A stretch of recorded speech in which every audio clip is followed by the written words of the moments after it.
using IHP's archives of the Grand Secretariat to explain Ming and Qing Dynasty official documents.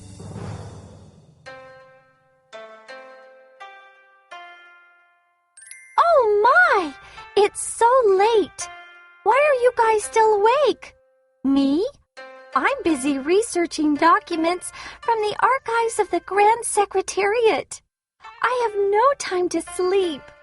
Look, these are all materials from the archives of the Grand Secretariat during the Qing Dynasty. Do you want to learn more about them? Well then, just follow me. These are the Ming and Qing Dynasty archive materials now stored at IHP. They were originally a portion of the Qing Dynasty archives of the Grand Secretariat. Since the 18th year of China's Republican era, 1929, IHP has engaged in the cataloging and conservation of these archival materials.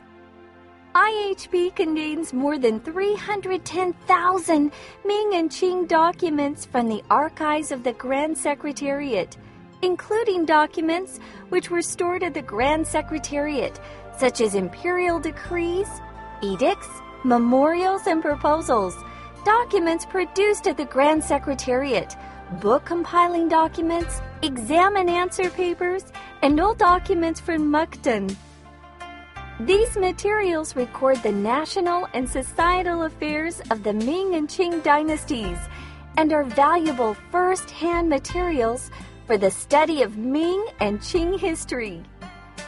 Among the materials from the archives of the Grand Secretariat, Ming Dynasty documents are relatively small in number, while materials from the Qing Dynasty are in the overwhelming majority and include more information as well as a more varied content than those documents available from the Ming Dynasty. Now we are going to introduce a famous and well-learned Grand Secretary from the Qing Dynasty, Ji Xiaolan. Ji Xiaolan will tell us more stories about the content of the archives of the Grand Secretariat. Come on, let's go back to the Qing Dynasty to find Ji Xiaolan. Wow! What a glorious view! This is the Forbidden City. It's so cool, isn't it? Hey, please stay for a while, Grand Secretary Ji. Oh no, is it you again, little spirit? I'm kind of busy right now. The Emperor's waiting to see me. Wait, Grand Secretary Ji. Why don't you just let me stop time for you? Tell us more about the archives of the Grand Secretariat, please. Oh, please. Okay. I guess I can't just turn you down. Follow me then. The documents stored in the archives of the Grand Secretariat. This is the Grand Secretariat archives. Various documents are collected and stored here, such as imperial decrees, edicts, memorials, historical books, transcriptions, and archives of household, duty, and tax registry.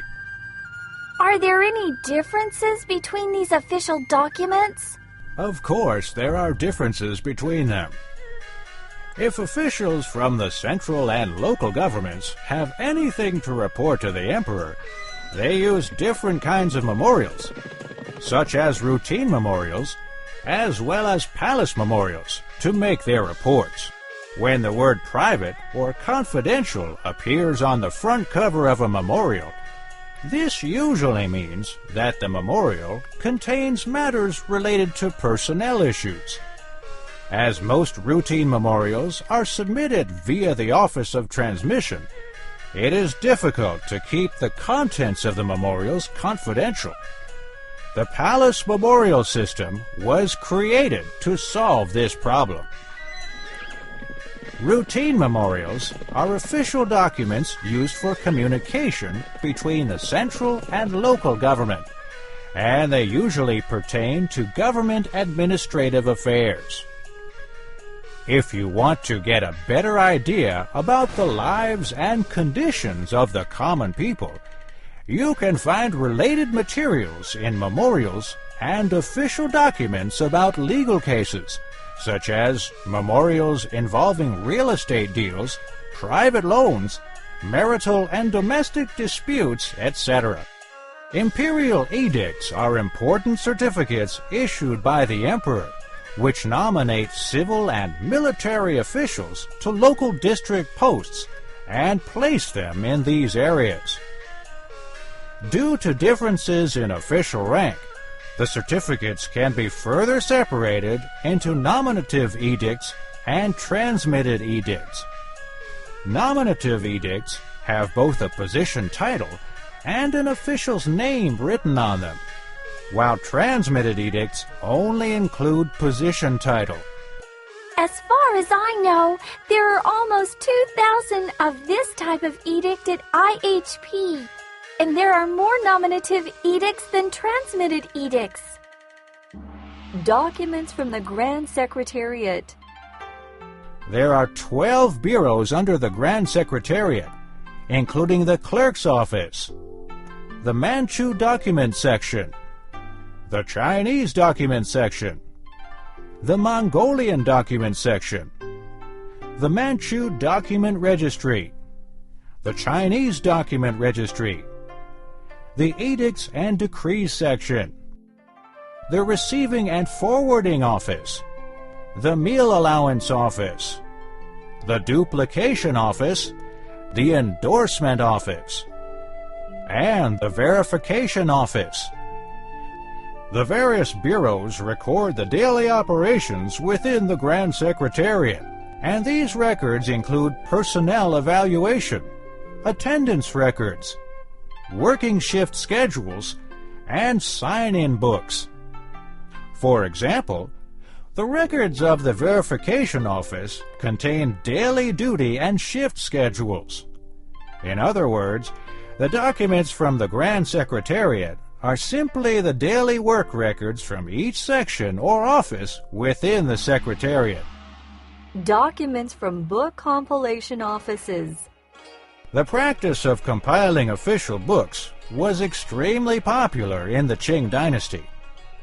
If an office responsible for compiling books closed, all archives, documents, and manuscripts contained at that office were handed over to the Grand Secretariat so they could be properly maintained.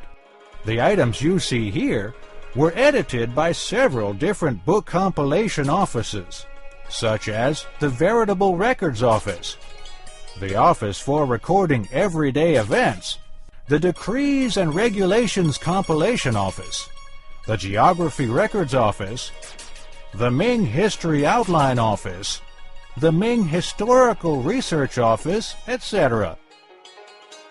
Book compilation materials also include those documents which have been collected from all over the country for the purpose of compilation. These documents include lists and stories of chaste women, family pedigrees, charts of hereditary official titles and government positions, epitaphs, stele inscriptions, poetry and literature collections, chronologies, memorials to the throne, and various other kinds of documents.